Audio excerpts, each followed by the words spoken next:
ہاں جی، کاہلی کیا ہے اور اس کے نقصانات کیا ہے؟ یہ کاہلی سے مراد ہم لیتے ہیں کہ یہ جسم کے جو ظاہری اعضاء ہیں نا یہ سست ہیں، نہیں۔ کاہلی وہ ہوتی ہے کہ جب دلی قوا انسان کے کام چھوڑ دیتے ہیں،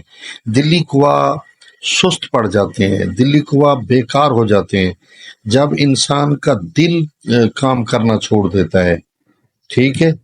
تو اس وقت انسان کاہلی اور سستی کا شکار ہو جاتا ہے، اور اس کو کام بالکل روح نہیں دیتا،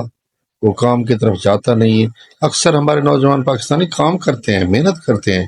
لیکن کچھ ہیں جو جن کو حالات نے سست کر دیا ہے، معاشرے نے سست کر دیا ہے، اور وہ سستی کا شکار ہے۔ تو دلی قوا کو بیکار نہیں چھوڑنا چاہیے،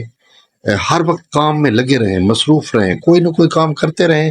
تو وہ سستی اور کاہلی آپ کی ختم ہو جائے گی۔ اور اللہ کو بھی سب سے کاہل ناپسند ہے اور کام کرنے والا پسند